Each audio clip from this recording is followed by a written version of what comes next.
fit, formidable, and fantastic. Hey everyone, it's Cory McCarthy and welcome to a new episode. Recently a viewer messaged me on Facebook regarding a Huffington Post article that was published just about a year ago in November 2014. I was vaguely aware of this article before, but since being contacted I've begun to see it appear more often in my Facebook feed. It is interesting how old topics can suddenly begin trending again, so I am doing this video to address this article in my usual fashion that I've employed in previous response videos, like that I did to Natty or Not. The article in my crosshairs is the Huffington Post's "If Vegans Replaced Plants with Insects, They'd Harm Fewer Animals." After initially wading through the first 3 paragraphs discussing the cultural aspects, or rather the appeal of consuming insects, as well as their nutritive properties and how they could feed an ever-expanding population, we get to the article's foundation for argument. The untold number of sentient animals killed to grow and harvest edible crops. Ah yes, a tired argument that I and many other vegans have heard before, but a blind one. But wait, the author quickly covers their tracks by acknowledging that we'd argue the incidental death in farming crops isn't as bad as directly killing animals for food. Except the author still failed to acknowledge vegans ultimately still save more lives annually than non-vegans despite these incidental tragedies. And that livestock, or food animals, lest you forget, are fed crops like grains. So ultimately, non-vegans do a greater magnitude of compounded harm than vegans. But alas, including that might dampen the impact of the author's point, since vegans are the target here. Did the author conveniently leave that statistic out? Either that or they didn't do enough research. Deception or ignorance, pick your poison. The author continues by elaborating that insect consumption by vegans would ultimately lead to fewer incidental animal deaths, and as such, we face a dilemma as a group. We reach a crossroads, if you will. Do we continue consuming crops that ultimately cause the accidental death of sentient field animals, or do we turn to insects for our sustenance instead, as a measure to eliminate these unintentional tragedies that are a very real side effect of our own food production? Knowing how vegans often react, the author quickly attempts to bolster their argument by claiming that evidence for insect sentience is flimsy at best.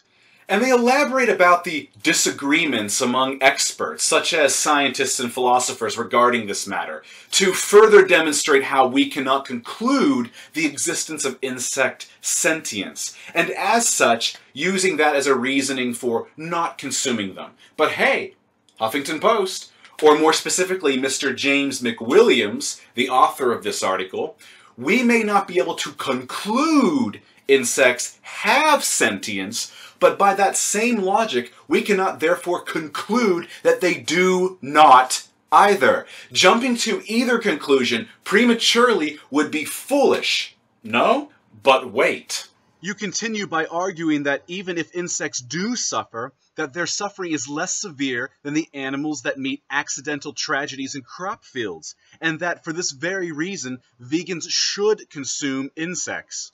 How can you know that? How can you be so sure, so absolute with your reasoning to make such a stark claim?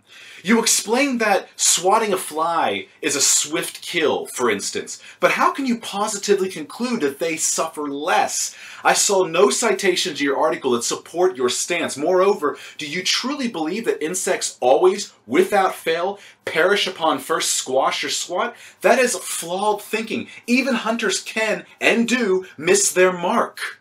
And leave an animal to run about with projectiles embedded in its body.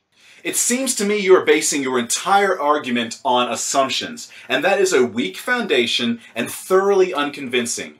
There is this interesting concept of sentience quotient. It defines sentience as the relationship between the information processing rate of each individual processing unit or neuron, the weight and size of a single unit, and the total number of processing units. And according to this concept, humans score around plus 13, and both insects and animals score just several points away from the human value. Yes, insects and animals.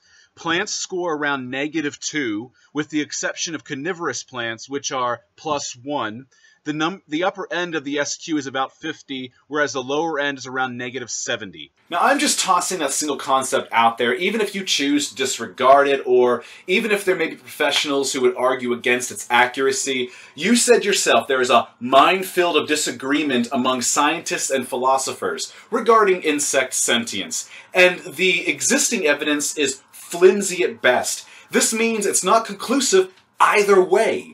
So how could you possibly draw your own conclusions so confidently? The entire basis of your article. You, yourself, are admittedly a vegan, Mr. McWilliams. And this ultimately plays a role in my approach with you, because you do not currently cause intentional animal suffering via your lifestyle habits. As such, you are already making a positive difference. Just refer back to my previous comment about the animal lives you save as a vegan. And I've addressed this in previous videos. Simply existing can cause unwanted effects and incidental tragedies. Veganism isn't about being perfect, which would be an impossible undertaking for a human to attempt perfection anyhow.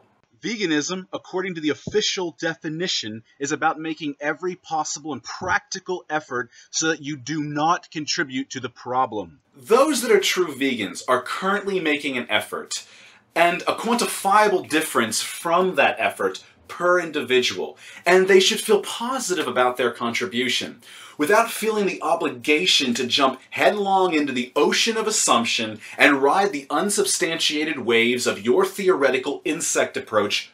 For instance, who knows what will eventually change as we learn more about our world and grow to better understand all that exists within it. Veganism is constantly evolving, constantly trying to refine its approach. To cite one example, I remember in 2013, the rise of avoiding palm oil consumption, due to the negative impact its production has on orangutans and their habitats. despite palm being a plant-based oil and contained in products that were previously considered acceptable vegan fare.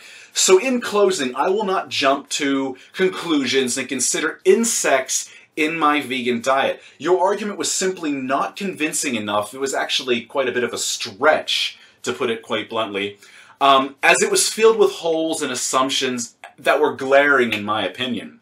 I also urge other vegans to avoid taking your article or argument to heart, given its weak foundation as it stands. Now, I'm open to thoughts and criticisms about this as always, so please do kick up some dialogue below in the comments, and please also like and share my video if you found it interesting, and do subscribe to my channel if you've not already done so. Till next time, my friends.